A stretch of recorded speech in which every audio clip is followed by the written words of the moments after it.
there! Let's talk about empathy. When you're able to imagine how another person is feeling and can understand their mood, their pain, you are being empathetic towards them. Empathy is a very important skill and it helps one understand others better.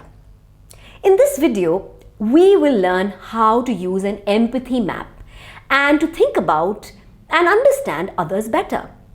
You may take examples from your own life or even a hypothetical situation where someone has hurt you somehow. Let's come up with something. Imagine that you're in school and you've spilled water on yourself during class and your friend starts laughing at you.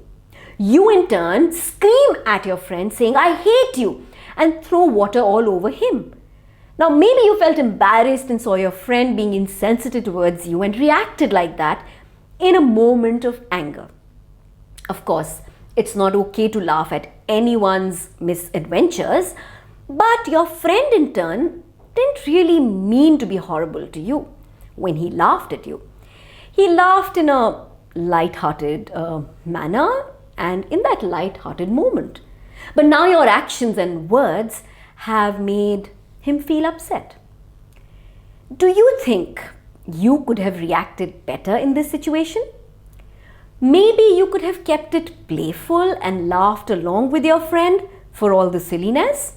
Maybe both of you could have had a fun-filled, harmless water fight and gone home with a funny memory instead of a harsh one. Well, there are always so many options. Now here's what you will do.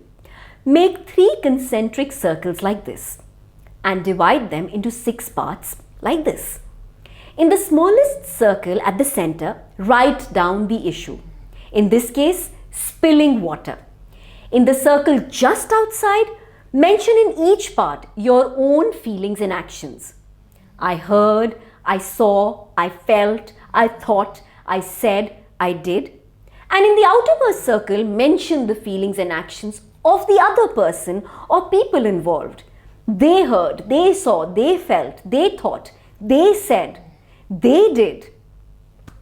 Now fill this up and you will be able to gain a wider and deeper understanding of the situation, not just from your own point of view, but from the perspective of others too. Go ahead and download the printable version of the empathy map. Try the map on any issue of your own and see if you can find a more empathetic approach to react to it. You may use it as often as you like.